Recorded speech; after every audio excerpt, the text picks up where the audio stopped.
What's up, everybody? Welcome back to the Run Your Mouth podcast. It's a pleasure to have you with us today on this fine morning.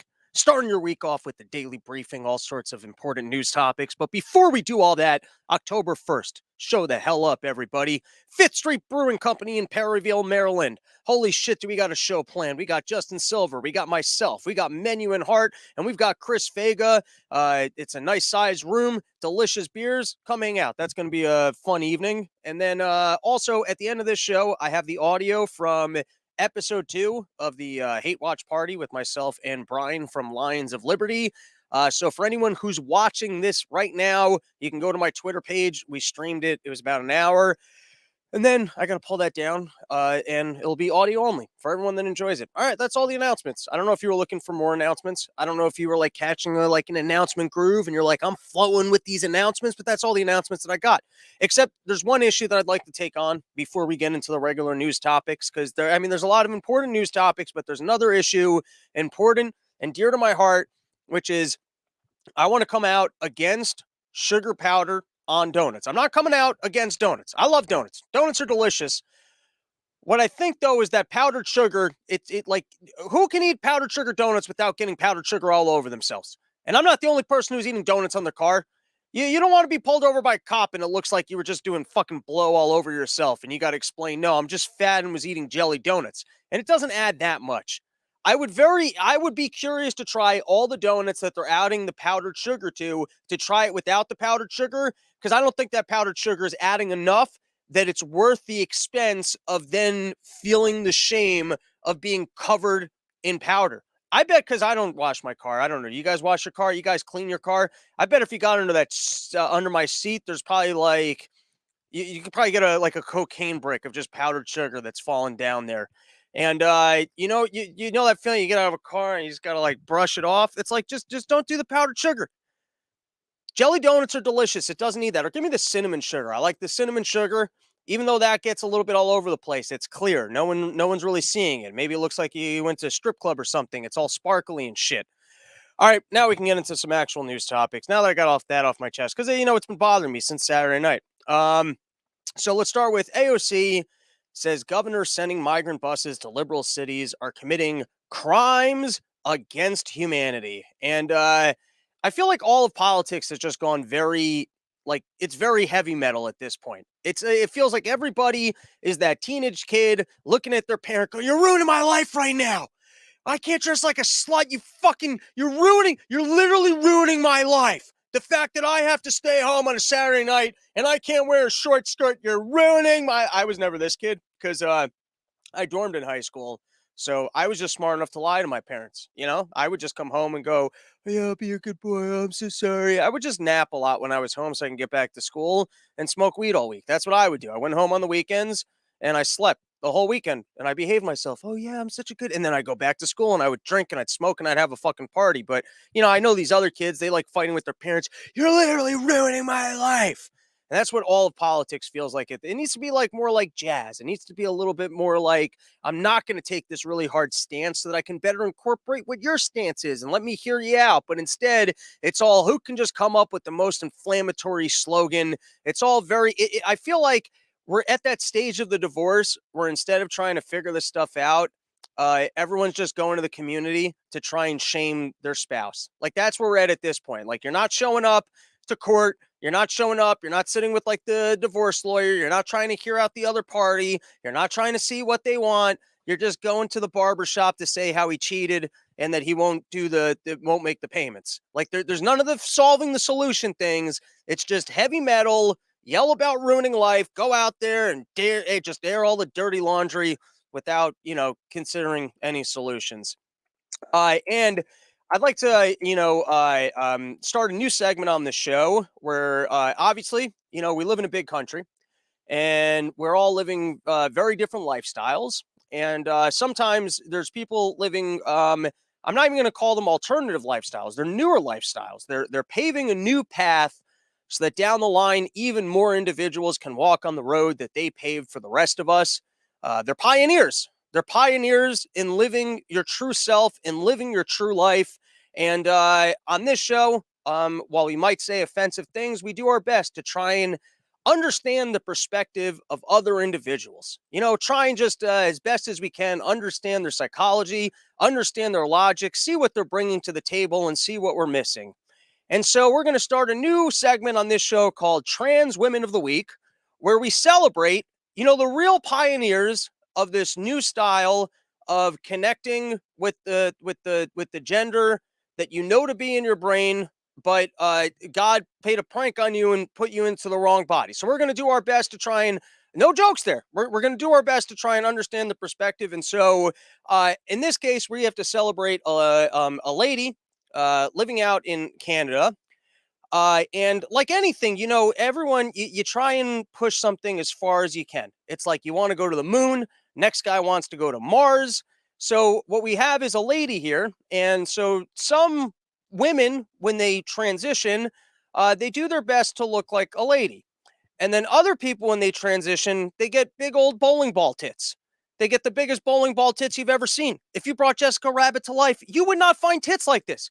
If you're a kid and you're in class and you're looking at this lady and you're confused, who wouldn't be turned on? I mean, I'm not even that turned on, but this is like if you found the fattest pregnant woman in the world and you combined both of her tits into one tit, you wouldn't get one of these guys' titties. And he's not even bothering with the bra. You know why? You don't have a bra that can encompass these bowling balls. These are full basketballs.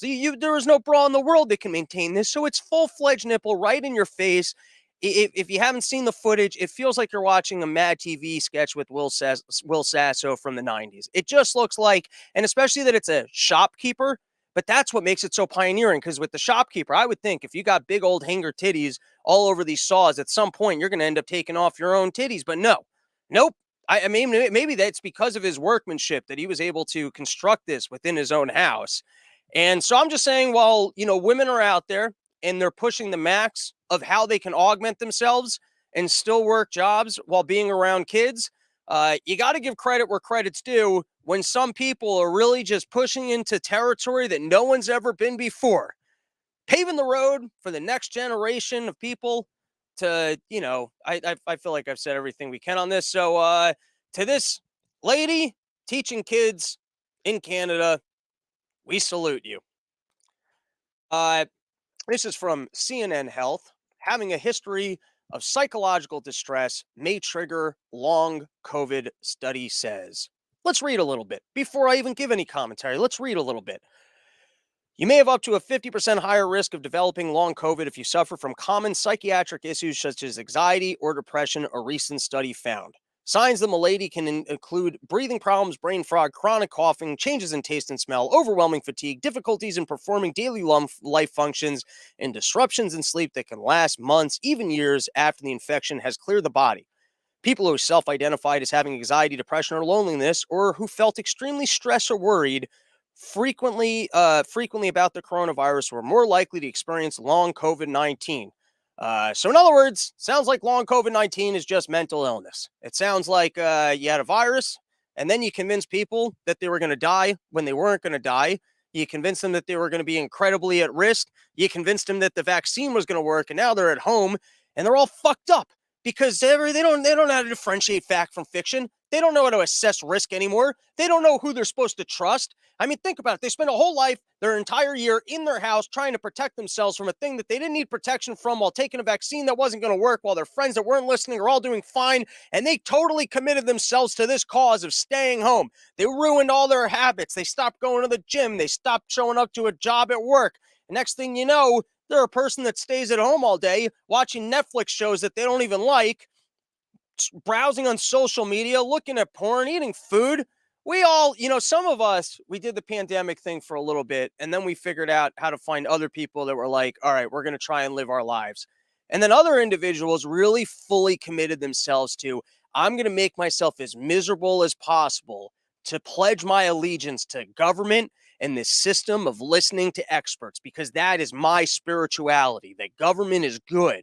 And as long as I pay tribute to that government and I listen to all their instructions, and I'm doing good. And the more miserable that makes me, the more that I am giving to myself to this government. And that means that I'm like the archangel of living within our society, because that's what society is about. It's not about critical thinking. It's not about doing your own research. It's not about even having conversations with doctors or other people. It's about pledging allegiance to government and what they've told you, and then finding out that that was not right. And then finding out, well, no, the reason why you're so depressed is because this virus is lingering. And then only for them to admit later on, because by the way, for a while, this was their last straw. Their last straw was, yeah, but we got to protect against long COVID. This was the last thing that they had was that, yeah, maybe the virus isn't that deadly, but you got this long COVID thing. And by the way, when I say that deadly, I mean for, people that aren't old and fat. Let's just try and keep things as accurate as possible. And now it would seem, and even this is having a history of psychological distress may trigger long COVID. It's may. It's not, hey, turns out that's just mental illness. And then that might be helpful if you just tell people, hey, this is in your head. This has nothing to do with that disease. So you got to start working on you. You got to start working on getting out because otherwise people might think, oh, I'm sick. I better stay home. And you need someone to tell them, nope, you are fine. You are making this up. It's all fabric of your imagination. So you better start figuring out how to develop some better habits and trying to be happy again. All right. And then we've got Joe Biden, who up close still kind of looks like Joe Biden, but in like the wide lens, it looks like someone created a Halloween mask of like a demented Mr. Rogers. The way he's just mouth's off and he's just kind of walking like as if as if there's a puppeteer there. It really just he's at that stage now where it looks like you're looking at the crank anchors version of Joe Biden, like someone's turned the guy into a puppet. But let's see what he had to say about COVID. And I'm gonna move over. Let me know. I believe I've taken the time, I've researched my equipment. I am fairly certain that I know exactly how we can play sound in the most professional of fashions. But let me know. It's a short clip, so if it didn't work, we can just change the sound settings here. It's not a big deal.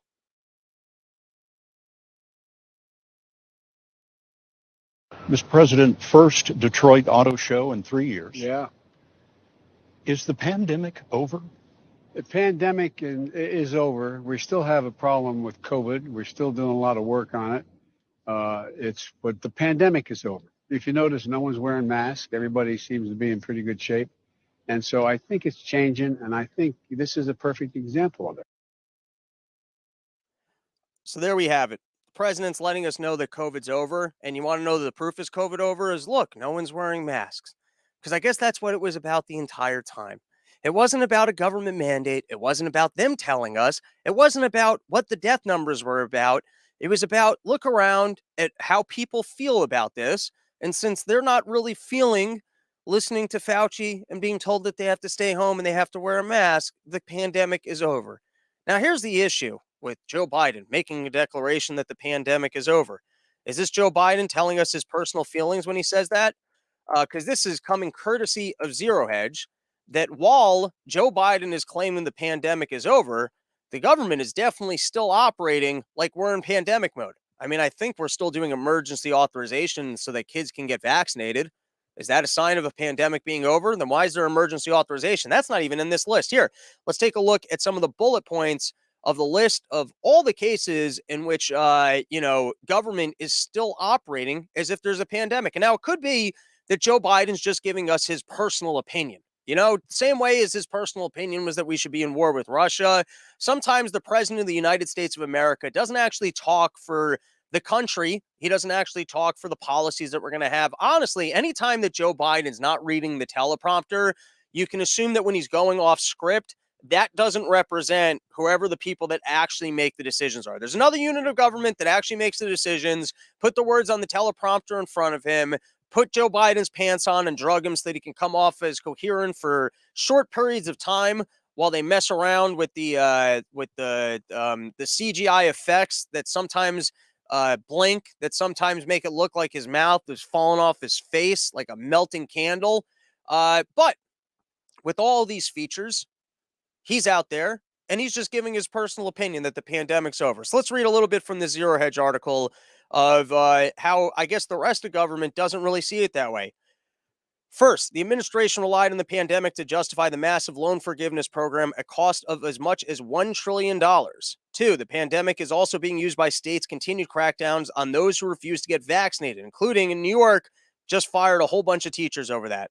Private companies like T-Mobile are also moving this month to fire unvaccinated workers. The president also heralded the removal of masks recently, despite the continued requirements for some schools and other locations under pandemic rules. You guys can go look up this article. They cite more examples. And then here is from the Daily Mail. New York City fires another 850 teachers and teaching aides after they failed to get the COVID vaccine by September 5th deadline, bringing total to 1,950 terminated by Department of Education since vaccine mandate took effect. And now, I got to read you guys this line. This line is so glorious, and sadly, I'm going to have to make this a little bit smaller just so I could see it. The rest of the 1,300 who went on leave for a year, 450 agreed to show proof of vaccination by September 5th. The rest are deemed to have voluntarily resigned. They're not being fired, right? They're not being fired. Since they were told that there's a policy and they're not in line with the policy, they're not being fired. Because I think if you're being fired from your job, then there probably needs to be some clear policy as to why you're being fired. And at some point, someone's going to be in trouble for the fact that you were fired for something that's not really a health risk. I mean, who are you giving COVID to? The kids? I thought you vaccinated the kids. And I thought the kids don't even need the vaccination. So who exactly are these unvaccinated teachers putting at risk? Also, at this point, I thought the emergency is over. So with what are you supposed to go get the outdated vaccine? The vaccine from 2 years ago? I thought they have a new one coming out. And I thought that I would have some immunity if I've already had COVID. I mean, just think about all the variables that are being completely overlooked here, while people that don't want to take the experimental vaccine that clearly doesn't work and is no longer even policy lose their jobs, but are told that they voluntarily resigned. How nice is that? All right, now I want to read this. This is from The Week magazine. It's on this exact same topic because I think some of the language that they use is very interesting. Let's give it a read and then we'll critique it. Biden tells 60 Minutes COVID's still a problem, but pandemic is over. President Biden said in a CBS 60-minute interview broadcast Sunday night that the coronavirus pandemic is over, as Americans increasingly consider the threat of COVID-19 to be a diminished, even though hundreds are still dying in the country every day. Let's stop there. As Americans increasingly consider the threat of COVID-19 to be diminished, even though hundreds are still dying in the country every day. So I don't get it. If people in the country are dying every day, shouldn't government be coming in and mandating? Shouldn't they be making this decision for us? I mean, think about it. Why would we just listen to these people who increasingly consider the threat of COVID-19 to be diminished? Isn't this up to government to step in and let us know that we're all making a mistake, that we're putting us and our loved ones at risk, that we all should be staying home? I thought that's the way COVID works. I thought the way COVID works is that all of us cannot make our own decisions. We're a bunch of dumbasses. We don't understand the risk of being out and about. You can't exercise at the park. Your kids can't go to school. They can't learn. Nobody can play. And it's government's job. I mean, if people are still dying of this thing, then why aren't we treating this the same way that we always did? I mean, there's something very confusing about this. So it's just that since the people have decided, why do people get to decide this? Shouldn't we be listening to the scientists? Isn't that the way that this system is supposed to work? Biden said the unscripted remark came as Biden struggled to get Congress to approve more funding for vaccine and treatments. Republicans reacted to Biden's comment by questioning the need for continuing the public health emergency if the pandemic is over. Ashish Jha, the White House coronavirus coordinator, said earlier this month the threat of new variants coming ahead of what might be a difficult fall and winter ahead. It could always be getting worse. All right, let's take a moment to thank one of our fine sponsors today. Let's highlight YoKratom.com. Home of the $60 kilo, the only place in the entire world you can get an entire kilo of kratom for $60. So if you're out there, you like yourself some kratoms, don't be driving around, don't be spending all this money. All you got to do, you go to YoKratom.com, you get a whole bag. It's like a firm bag. I mean, it's fun getting a whole kilo of kratom. I don't know how you guys have listened to the show for as long as you have, and you haven't picked up a kilo of kratom. Not to mention, Skankfest is totally sold out. But if you go to YoKratom.com and you sign up for their email newsletter, I believe that they're picking winners every single week between now and the festival. So if nothing else, just go to the website, throw your email in there, and you might have an opportunity to win some Skankfest tickets along with other prizes. All right. Now we've got Abbott is apparently sending More migrants to Kamala Harris's residence. And here you can see some of the migrants who are congregating outside of, I believe it's the fence for Kamala Harris's home. And how nice is Greg Abbott that, Kamala Harris was unwilling to visit the border, so he's going to bring the border to her. He knows that there's an issue, and she just couldn't find the time in her busy schedule to figure out how to get down there and see it for herself. She was really working on a strategy of ignoring the problem. So he's going to just bring it right there so she can see it firsthand. And I hope he brings so many people there that at some point Kamala turns around and just goes, okay, fuck this space thing. I need a wall. Someone build a fucking wall outside of my house. I don't give a shit about going to Mars. I don't fucking care about the moon. Build me a fucking wall. I don't want to see these people who are standing outside of my house. Suddenly, it's not going to be so funny. Suddenly, Kamala's not going to be all that laughy. Now, this is a story out of Fox News that in Denver, they're set to give 140 homeless people up to $12,000 in cash as part of a basic income program. And if I can, if there's any homeless people out in Denver listening to this, my suggestion to you would be to take that $12,000 and deck out your tent. Wherever it is that you're living, that they don't want you there. If you're outside of a store, if you're like, someone should open up your tent and it should be like you just walked into like the Queen of England's palace. It's like on the outside, shitty tent. On the inside, like $12,000 worth of just jewels, like a nice bed. Just start ordering from Amazon and then really tell them like, hey, you can't make me move. I mean, look at how nice my living quarters is. I finally got my living space put together. And now I'm ready to get out there and improve my life. All right. And then we were talking about that at Yeshiva University, which, by the way, how up in arms are we going to get over clubs at school? Like the whole thing is a little not in the cool category. I never thought about joining a club in college ever. Anyone here actually engage with their school? I mean, I guess if they had the don't show up and sit on your friend's couch and smoke weed club, I would have joined that one. Or the realize you don't like college and then just go to open mics and fail a bunch of classes club. Maybe, I guess I was in that club. But so Yeshiva University, they lost their case. These people, they've required that the religious institution pays for their club so that they can have a board and they can have a classroom to do whatever it is that the gay club wants to do. Well, it's very important to them that they can have a chalkboard and a classroom. I don't know why. Maybe we can get a representative from their group and they can tell us exactly what they're looking to do with the classroom. That was very important to them. And so as a result, Yeshiva University, this is from NPR, cancels all clubs after it was ordered to allow an LGBTQ group. And this is something you go down the archives, Run Your Mouth archives. I've said this multiple times that this is the problem with our society. It's that we've got idiots, assholes, and complainers. People in these categories, sometimes you got dumbasses, they'll take their cars and they'll drive them too fast. And then all of a sudden, they're putting regulators on your cars, right? You got assholes. You got a guy who will take his gun and then he'll go shoot up a school. And then you got complainers, people that just make so much noise and whine about things. And then the problem is I view society, it's like we're a river. And in all of these elements, they're rocks.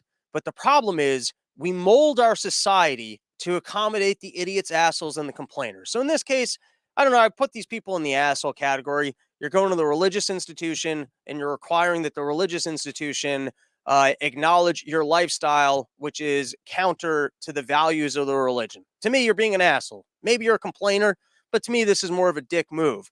And so what do? Of course, they go, all right, it's like being just back in kindergarten, where if one person can't handle it, then no one in the group gets to have it. You always got to punish the group on account of the one person who's making us think over something. I feel like I've given better explanations of this theory in the past, but I thought that this was a good example of it, where you got this one people and they're being an asshole, and now you got to mold the entire group where no one gets to have a club on account of the asshole that ruined it. Like, you don't get to remove the asshole and go, no, we're going to continue doing our thing, or ignore the asshole. Instead, everybody loses something on account of them. It's like a fundamental flaw in society where we shift everything to accommodate these individuals, where what we need to be doing is somehow ignoring them, just stiff-arming them, moving to the side, and then keep living the lives that we're living, because otherwise we're living within the structure of a universe that exists and caters to the idiots and the assholes, the complainers, which are the minority, and they're the worst part of us. So it's like you just got to figure out how to ignore them so that you can continue having a good society that exists for the rest of us, as opposed to just catering and removing rights or things that people enjoyed because it was being taken advantage of or ruined by the people of these categories. Now, I was talking quite a bit about like even if you're going to make the argument that maybe that these colleges have some sort of a protection or government funding or otherwise, like how much socialism do you want to exist that individuals can't decide that they want to live a certain lifestyle and then governments like always imposing on them the values of the government. So for example, if you got a government that's socially very liberal and wants to celebrate individuals from certain communities, so then do they get to mandate onto religious individuals that they're not allowed to follow their religion? Or stated alternatively, we can go back to my Amish example. You can go, hey, these Amish kids without electricity, we need them to be, we're looking at their test scores of their math and their this, and we need these kids to start having online learning. So we're going to mandate required education for kids in the Amish camp because, some of them might grow up to be 18 and realize that they didn't like this lifestyle and then they didn't get the education. So we're actually going to open up a public school here and we're going to require that they have to learn all of our materials or they have to pass like the GRE or otherwise in order to get out of our school because there's going to be a mandatory minimum of education, which is interesting. It's an interesting theoretical question. Should government step in and be able to make a call that there's something that's important for kids or other individuals, and then mandate that people can't live alternative lifestyles? Is that, do we need to be protected from freedom because otherwise subcultures will be imposing things on themselves that government doesn't agree with? And so there was another interesting article in the Wall Street Journal called "The Campaign Against Our Yeshivas." And this one I thought was very interesting because last week I wasn't going to cover this topic. You have schools that essentially exist in America, these religious Jewish schools, and they don't really teach English classes. And so to speak to that, because I did not go to like these very, very religious schools that like, because some of them it's like literally it's not in their curriculum or like they just don't do it. It's a waste of time from studying Talmud. Now, I will say, even though I did not go to one of those schools, the school that I went to, in retrospect, I went to what I call it was Camp Nowhere. My parents spent a fortune for me to get a good private school education that was supposed to include, your math or science or histories or this, that, or the other. But my experience with the school was that it was Camp Nowhere, where if you guys remember that movie, it was all the kids chipped in so that they could pretend that they were going to the camp that their parents wanted to. So I had a bit of a relationship with the school where it's like I just didn't show up, and then they just printed my parents' money, and they didn't say anything. It worked for both of them. They got to take my parents' money, and then I didn't have to show up to school. Worked out great for both of us. I didn't like going to school. I got to sit in my dorm room all day and read the New York Post and listen to Q1043. I wasn't all that much different. And then in some of the years, drink and smoke a whole bunch, which was fun at the time. It was a really good time. You don't realize till later, oh man, knowing basic grammar and math might have been helpful for me. But you don't realize that when you're 16, 17, 18. So it was a good racket that was going on. My parents paid a bill. And then me and the school, we had a little handshake agreement where, I didn't have to show up all that much. And then they got to keep my parents' money. It was a pretty good deal. And I found that the destruction of the system was that they used to, well, here was what the schedule was supposed to be. I mean, keep in mind, we're people like me. We're just fucking idiot kids with ADD. No one likes school. And the school day, I think, it was supposed to be prayer services maybe starting at 7:30 or 8 o'clock. That was over. Let's go with 7:30. Even though I seem to remember 8, let's go with 8. Let's say it's 8. So you got prayer services at 8. That's over at 9. Then you start your religious studies at 9:30. There's a lunch break, but that would go all the way till 1:30 or 2 p.m. So your first starting school, like public school, usually ends at 2. We would first start school in the afternoon, which would go from 2 to 6 p.m. And now here's the thing. We were all lying to ourselves. Firstly, none of us paid attention in the religious studies class. By the last, no one did. Because, you had, no, that's a lie. You had your advanced classes, which were like these kids in the classes above me, that they were into it. God bless all those kids are working good jobs, and that school worked for them. And then you have the kids like me, who parents like to feel good about the fact that they thought their kids were getting this school experience in a school that was willing to lie to them and pretend like they were there. And so it was just like a total breakdown of education in any capacity, because since we were lying about doing this religious studies things up until 2 p.m., by the time we turned it over to the maths, science, and English, and it was already kind of considered secondary, it just wasn't really happening. I'm exaggerating a little bit. Like freshman and sophomore year, or like there were particular teachers that you had to like show up for. But by junior, senior, I'm telling you, I really did not show up all that much, and it didn't help me. And so that one, oh, so at first this article was interesting to me because I honestly I just see both sides on this one, which I think is fascinating.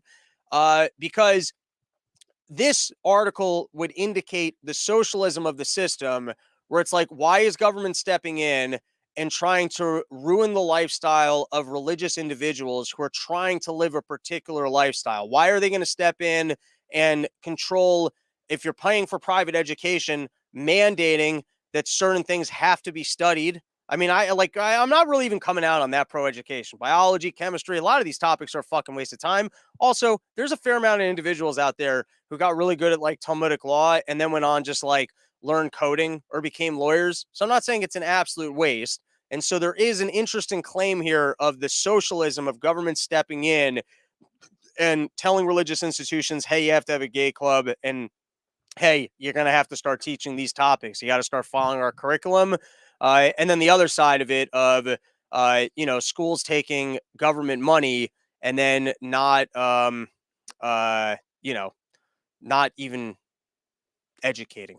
All right, let's take a couple comments. Based. Also, Rob, you need to bring back the breaking news music at the start of each show. I do plan on doing that. I got a nice fancy soundboard here. The problem with that was that there was a tech issue that the sound came in too high, but we might go back to that. I did like that segment. All right. Kelly Kalisa, heard you say the theory that all Chinese students here might be spies. Do you think the students who went to this religious school might have parents putting them in as a kind of a plant? Not really. Kelly Kalisa, because what kind of crazy chooses a religious school and then wants to be out proud and gay? All right, that one's fair. I don't think that there is plants. I do think that there's a weird personality, that you want to be like you want to be a part of the religion without actually keeping the religion.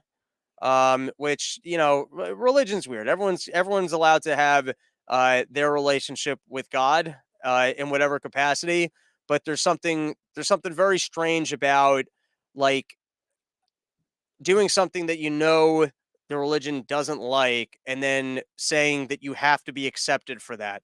Like, because then you're really asking people to just deny their belief in God. All right.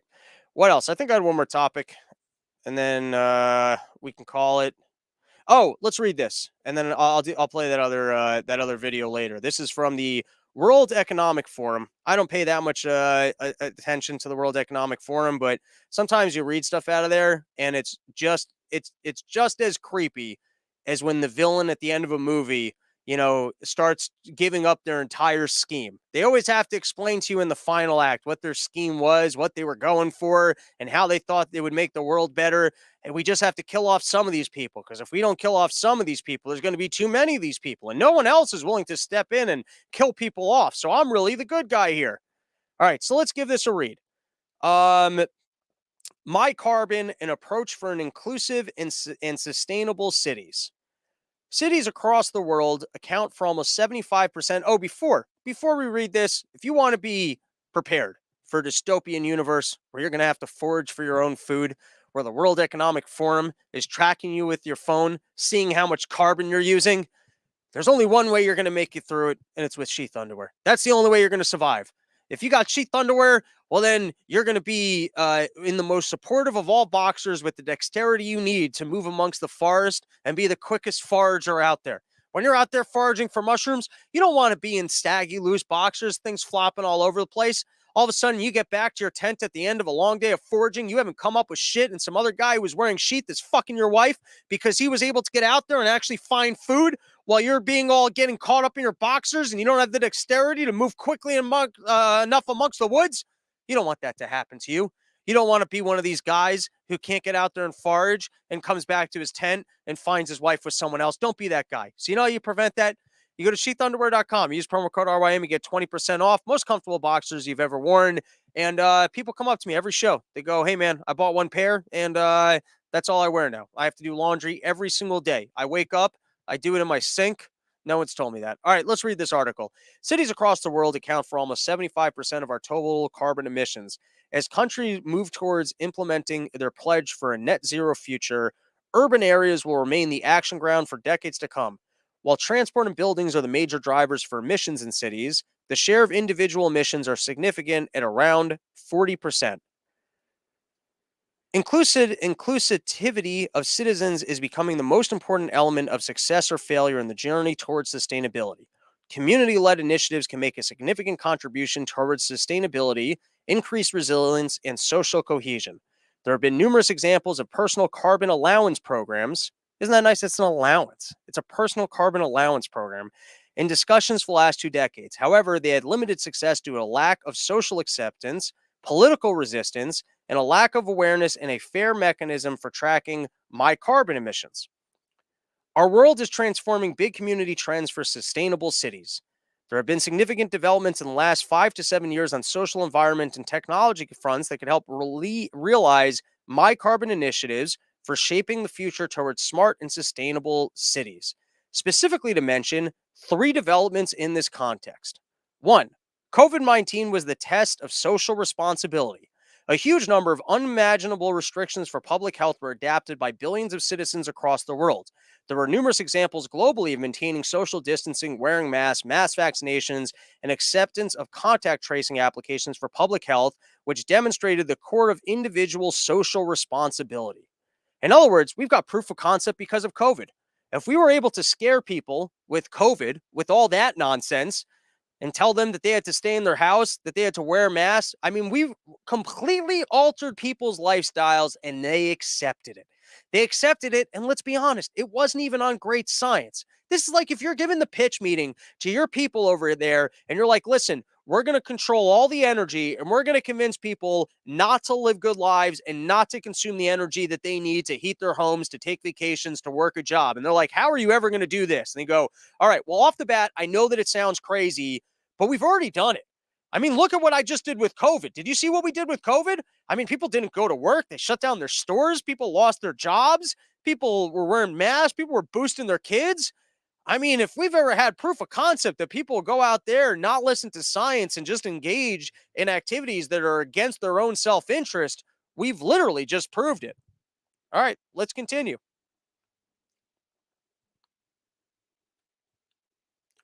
2. Fourth industrial revolution technology breakthroughs. Advancing in emerging technologies like AI, Bitcoin, and digitalization can enable tracking personal carbon emissions, raise awareness, and also provide individual advisories on lower carbon and ethical choices for consumption of product and services. In other words, in the past, we didn't have every single person with a phone. We didn't have digital currencies. We didn't have a way of tracking every single one of your activities on a daily basis. We didn't have cameras to see where you were. We didn't have technologies that you would have to download on your phone that would track every single one of your purchases and line up with the cameras so that we could see where you are at all times and what you're doing. It was a technological problem that we couldn't either just remove your access to your own money or put up giant billboards displaying the amount of electricity that you're using, unless, of course, it's going to be like the church system where if you're rich enough, I think they were paying for pittances or whatever, where if you were rich enough, then you could just go do whatever the fuck you wanted. It's going to be like that. If you're rich enough, you'll pay the right amount of money where you own the car, where it's the electric cars. They don't track any of the carbon that you're using in your electric car that nobody else can afford. All right, let's continue reading.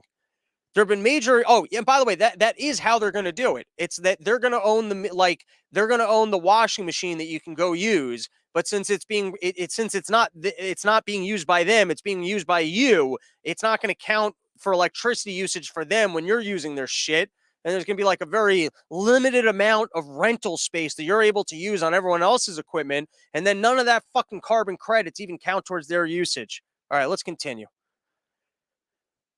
There have been major advances in smart home technologies, transport choices with carbon implications, the rollout of smart meters, and providing individual choices to reduce their energy-related emissions, the development of new personalized apps to account for personal emissions, and better personal choices for food and consumption-related emissions.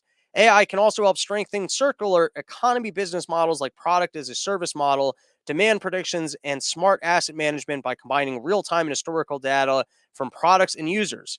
There's a significant number of programs and applications enabling citizens to contribute towards carbon emissions by providing them in-depth awareness on choices of personal carbon for food, transport, home energy, and lifestyle choices. Am I being pranked right now? Did I end up on like some website of like a onion type thing where this is just a complete joke and I'm 100% being suckered? It could be. These energy efficiency apps give suggestions and statistics regarding greenhouse emissions. All right, 3, raised awareness and ownership for nature and environment. Last few years, there's an increased awareness and public concern on climate change, especially among youth. In other words, we've been able to convince the young. If we can convince enough people that they're about to die, then they'll be willing to, put us all into a system where we all have to do our part. We all have to contribute. We can't have a free rider. We need everyone to agree that they'll be monitored and checked. Even if you live out on a farm in the middle of nowhere, this is a big society. This is a big society. Everyone's got to do their part. Everyone's got to do their contribution. And so even if you would rather, consume electricity, not starve, not be cold in the winter, and live in a culture that likes scientific advancements and prosperity, everyone's going to have to do their part. 80% of citizens say they're willing to change how they live and work to combat the effects of climate change. Young adults who have been at the forefront of some of the most prominent climate change protests in recent years are more concerned than their older counterparts about the personal impacts of a warming planet and many public surveys. All right, I think that's enough of that. I think that's enough. I think we can call it there. I think we did a full episode. Everybody. Oh, anyone listening to the podcast, anyone watching the podcast right now, you can go to my Twitter and you can stream last night's Hate Watch Party, which was episode 2 of Hillary Clinton's show Gutsy. If you're listening to the podcast, I'm going to insert that now so you guys can enjoy that audio. If you're curious to see the video version, I'm going to be pulling that down later tonight. So definitely go to my Twitter now and go stream it. That's the only place that it is. It exists on my Twitter page. Other than that, doesn't exist nowhere, and it's not going to exist by later tonight. So go check it out while you can. Thank you, everybody, for hanging out with me here. Let's take a couple comments. By the way, the other improvement, I think I'm going to try and get a phone line so people can start calling in as well. We're going to do that, and I'm going to get more drops. We got big things coming. All right. Based, got to have my Sheath ad rolls. There you go. When is that guy from Sheath's going to be on? He's later this month. I got to follow up with him. Junior, Sheath is a quality underwear. There you go. It's support from the fan base. All right, and then one last time, everybody, October 1st in Perryville, Maryland, Fifth Company Brewing, delicious beers, great comedy coming out. It's going to be a fun night. Later.